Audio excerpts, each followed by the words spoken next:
Ketika tumpuan negara kepada apa yang berlaku di Dewan Rakyat, ketika itulah isu berkaitan pemulihan negara dibentang, dicadang dan juga bersoal jawab. Kerunsingan rakyat adalah berkaitan dengan survival, kelangsungan hidup serta melewati bagaimana untuk berdepan dengan pandemik COVID-19. Dalam segala situasi dan apa sahaja keperluan dan juga apa yang berlaku, pakej perlindungan rakyat dan juga pemulihan ekonomi atau pemulih meneruskan rasionalnya untuk melindungi dan juga membantu rakyat yang terkesan. Dan juga persoalannya, apa impaknya setakat ini? Adakah pakej bantuan 150 bilion ringgit ini benar-benar tepat pada sasarannya atau adakah ini membawa helahan lega kepada mereka yang terkesan pada ketika ini? Kita bersama dengan pensyarah kanan Putra Business School, Profesor Madya Dr. Ahmad Razman Abdul Latif. Terima kasih Prof kerana bersama dengan agenda Awani pada malam ini. Prof, pertama sekali kalau kita lihat pakej pemulih ini Prof, merupakan siri terbaru bantuan oleh kerajaan merangkumi semua kumpulan terutamanya B40. Namun Prof, bagaimana untuk kita melihat 600,000 isi rumah dari golongan berpendapatan pertengahan M40 ini telah pun tergelincir ke dalam kategori B40 ataupun golongan berpendapatan rendah ini. Adakah 150 bilion ini sudah mencukupi untuk kita mengambil kira faktor penurunan ataupun tergelincirnya golongan ini? Adakah akan ada lagi pakej rangsangan lain jika pelan pemulihan negara lambat untuk berpindah kepada fasa seterusnya, Prof? Ya, terima kasih Najib. Apabila kita merujuk kepada pelan pemulihan negara, memang kita tahu peralihan dari fasa 1 ke fasa 2 akan berlaku apabila kita mencapai 3 nilai ambang, iaitu dari segi jumlah jangkitan harian, penggunaan katil di ward ICU dan juga peratusan rakyat dewasa yang mendapat 2 dos vaksin. Dan kalau kita melihat status masa, sekarang lebih kurang 17% dah menerima 2 dos, melebihi nilai ambang sebanyak 10%. Tetapi kalau kita lihat jumlah jangkitan harian masih lagi tinggi, jauh daripada nilai ambang yang kita mahu capai, iaitu 4,000 kes hari. Oleh itu, ada kemungkinan peralihan dari fasa 1 ke fasa 2 mungkin tidak akan berlaku dalam masa terdekat. Disebabkan itu, persoalannya sekarang, adakah pakej pemulih mampu memastikan golongan yang terjejas masih mampu diberi bantuan sepanjang fasa 1 ini? Kerana sepanjang fasa 1 ini kita lihat banyak sektor yang tidak dapat dibuka atau dihadkan waktu kerjanya.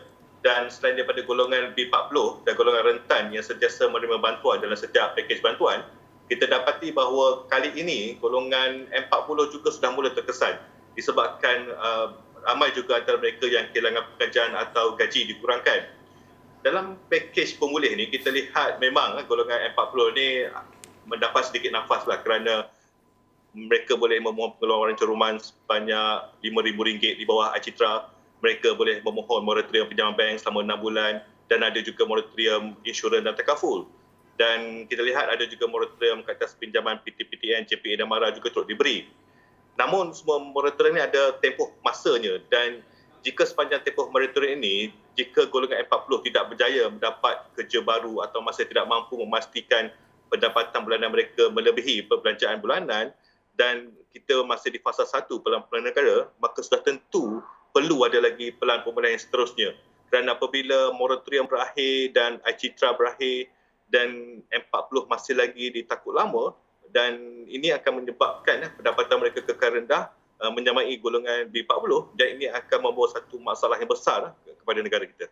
Prof, jika kita lihat COVID-19 sekiranya dan juga seandainya berjaya dikawal sekalipun, tugas getir kita adalah untuk menyokong kembali kehidupan mereka yang berada di kumpulan B40 untuk naik semula ke M40 termasuk kembali ke pasaran kerja. Ini yang paling penting. Kalau kita lihat pemulih memberikan mungkin kelegaan buat isi rumah M40 maupun B40. Bagaimana dengan selepas ini Prof? Khususnya apabila mereka kembali ke sektor pekerjaan, kita melihat gaji mungkin tidak akan naik ataupun mungkin lebih rendah daripada sebelum mereka meninggalkan pekerjaan tersebut. Bagaimana untuk kita selesaikan masalah ini?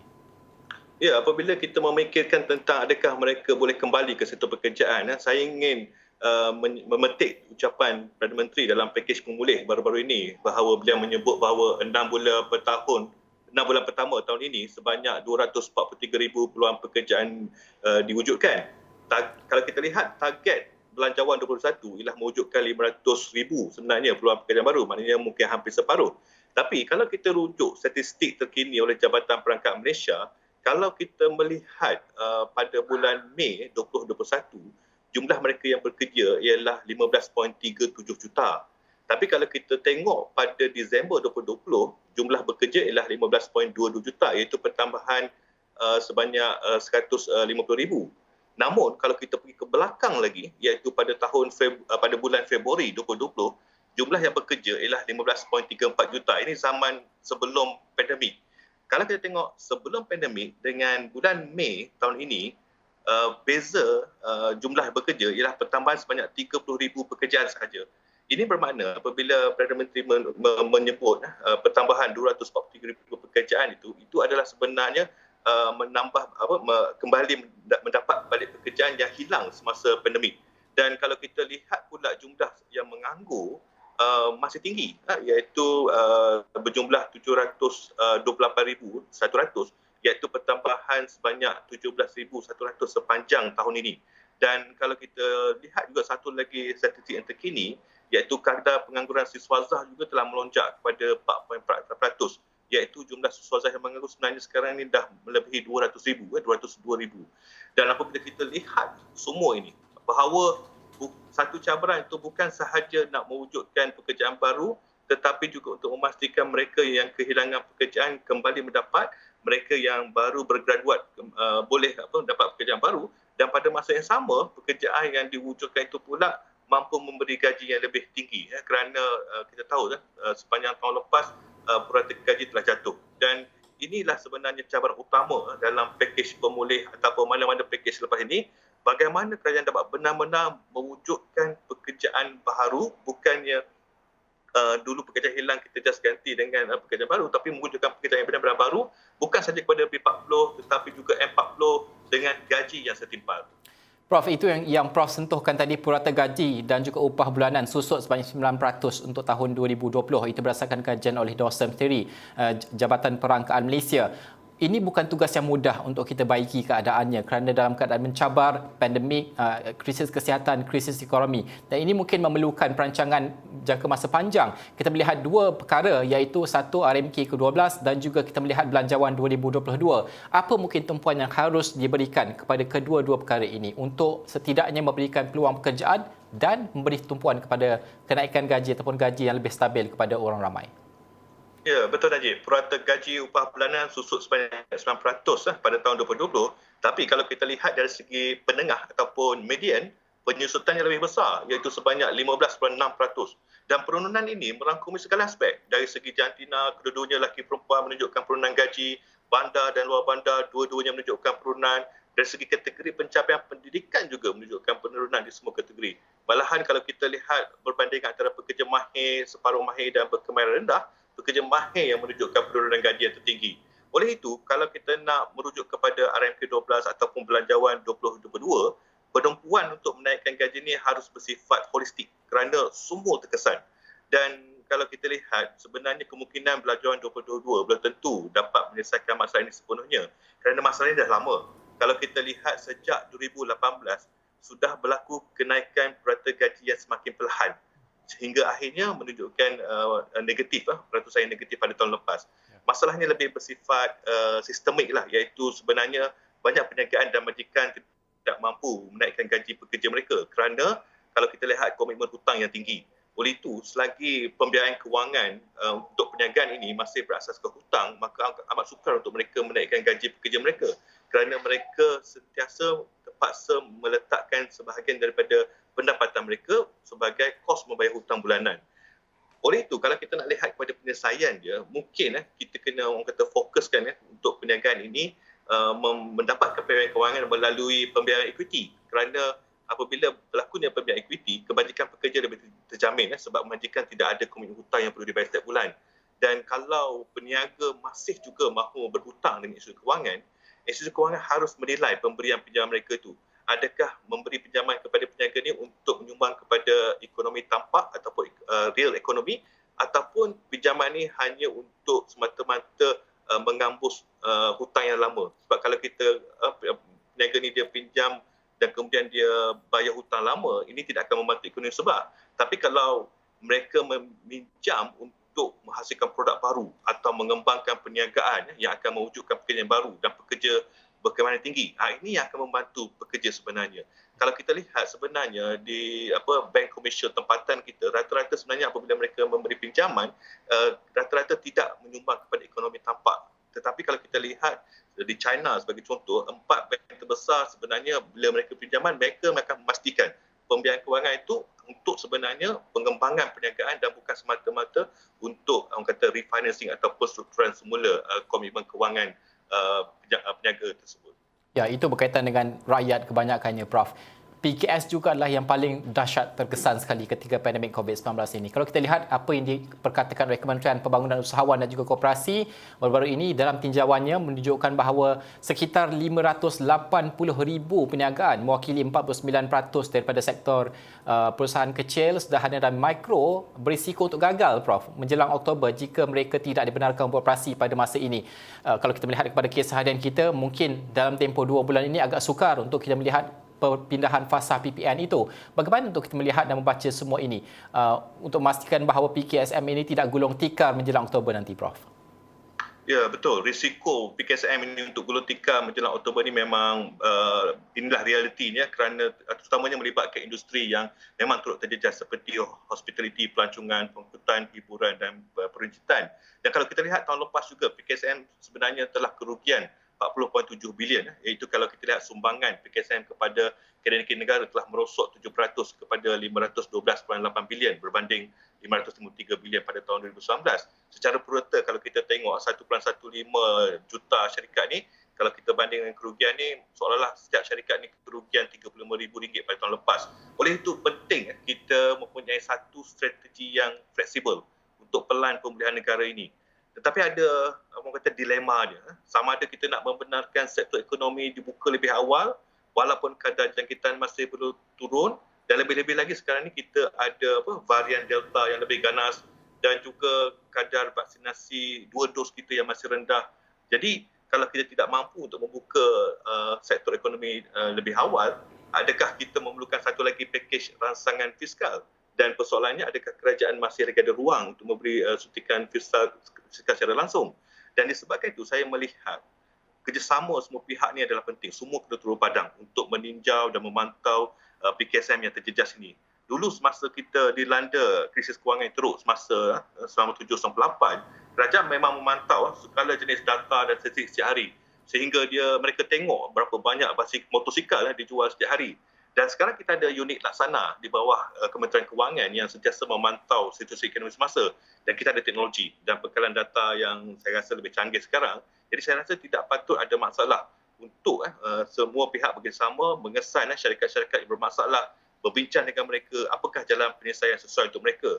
Mungkin bukan semata-mata kasih pinjaman yang mempunyai kadar faedah yang rendah. Tetapi mungkin kita boleh bantu mereka menstrukturkan kewangan mereka, mungkin kita boleh bantu jual aset yang mereka tak gunakan supaya mereka ada lagi kecairan, ataupun seperti yang kita buat dengan individu, mungkin kita boleh bantu menstrukturkan bayaran bulanan mereka, sebab perniagaan ni bukan setakat meminjam wang, tetapi mereka kena ada banyak kos operasi untuk bayar sewa bangunan, insurans, cukai taksiran, gaji pekerja dan sebagainya.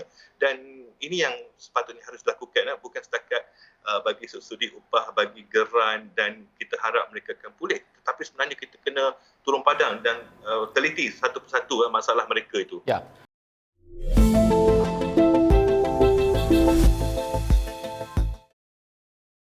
Prof, kalau kita melihat kepada indikator, Prof juga menyentuh tentang indikator sebentar tadi, adakah sudah perlu kita melihat kepada, bukan hanya melihat kepada kes baru COVID-19 sahaja, tapi kita melihat kepada trend jangkitan dalam keadaan masa kini pada tahap-tahap tertentu, tahap 1 sehingga tahap 5, sekiranya tahap kes jangkitan itu lebih banyak kepada tahap 1, lebih mudahlah, kita harus permudahkan perpindahan fasa kita. Adakah ini wajar kita lakukan berbanding dengan hanya melihat angka jangkitan keseluruhan, Prof? Ya, memang penting juga kita melihat juga indikator ni, sebab kalau kita tengok sebagai contohlah negara UK pada awal tahun ini kadar jangkitan 50-60 ribu setiap hari dan kadar kematian 1,500 sehari. Dan apabila kita bandingkan dengan apa yang berlaku di UK sekarang, kadar jangkitan masih tinggi, sekitar 30-40 ribu, tetapi kadar kematian dah turun sehingga 50 kematian saja sehari. Dan kalau kita lihat di Malaysia ini, majoriti mereka yang dijangkiti itu sebenarnya adalah orang kata di tahap 1 dan tahap 2, mungkin 5% lah, mungkin tahap 3 dan 4. Dan adakah kita boleh orang kata memikirkan peralihan fasa 1 hingga ke fasa 2 itu adakah harus berdasarkan kepada kadar jangkitan semata-mata ataupun kita mahu merujuk kepada data yang lebih spesifik, mungkin mereka yang dimasukkan dalam ICU mereka ataupun jumlah kematian, sebab kadang-kadang kita lihat kadang-kadang jangkitan ni dia mengikut lokaliti, dia ada kluster dia. Mungkin ada setengah lokaliti itu sudah orang kata boleh dikawal, kita lihat Labuan sudah mencapai orang kata kelompok immunity. So mungkin Labuan sudah boleh orang kata dibenarkan untuk buka segala sektor secara sepenuhnya. Mungkin kalau Langkawi sebagai contoh dah berjaya mendapat orang kata kadar jangkitan atau kematian yang paling rendah, mungkin boleh dibenarkan dibuka sektor ekonomi sepenuhnya. Ini yang kita boleh fikirkan untuk memastikan bahawa pelan pemulihan negara ini menepati sebenarnya objektif untuk memastikan negara kita cepat pulih daripada pandemik. Ya, Prof. Kita juga melihat bahawa Majlis Pemulihan Negara MPN ini akan mengajak juga ahli parlimen pembangkang dan juga pakar kesihatan dan juga ekonomi untuk terlibat sama mencari solusi dan juga inisiatif dalam menyelesaikan permasalahan krisis kesihatan dan juga ekonomi pada ketika ini. Adakah ini akan menambah baik usaha kita untuk menangani krisis ekonomi dan juga kesihatan, dan bagaimana pada pandangan Prof sendiri melihat langkah whole of nation ini lebih berkesan? Ya, apa yang kita lihat sekarang ini telah berlaku kata trust deficit ataupun ketidakpercayaan kepada ahli politik, kepada parti politik, sama ada di pihak kerajaan ataupun di pembangkang. Dan inilah sebenarnya masa yang sesuai untuk mengembalikan keyakinan rakyat di bawah Majlis Pemulihan Negara ini, iaitu semua pihak bersama-sama cuba memberi idea, bantuan ataupun kerjasama di setiap peringkat supaya apa saja usaha kerajaan untuk menangani pandemik ini dapat orang kata menjadi lebih berkesan, dapat memberi impak ataupun kesan yang sepatutnya, dan kita akan cepat pulih, cepat keluar daripada krisis kesihatan ekonomi ini. Lupakanlah orang kata segala benda yang remeh-temeh, tetapi kita utamakan benda yang kata penting. Dan apabila kita lihat Menteri Kewangan merupakan orang kata sekretariat ataupun setiausaha untuk majlis ini, di belakang Kementerian Kewangan itu sudah ada orang kata satu unit yang memang boleh melaksanakan segala agenda Majlis Pemulihan Negara ini, iaitu yang seperti saya sebut tadi, unit laksana, dengan orang kata kerjasama antara kerajaan persekutuan dengan kerajaan negeri, perkongsian data oleh semua. Saya yakin kita mampu melakukan orang kata sesuatu yang lebih bagus daripada sekarang. Kita telah berjaya meningkatkan kadar vaksinasi setiap hari antara tertinggi di dunia, dan kita boleh melakukan lebih lagi daripada itu jika semua pihak bekerjasama atas satu maksud.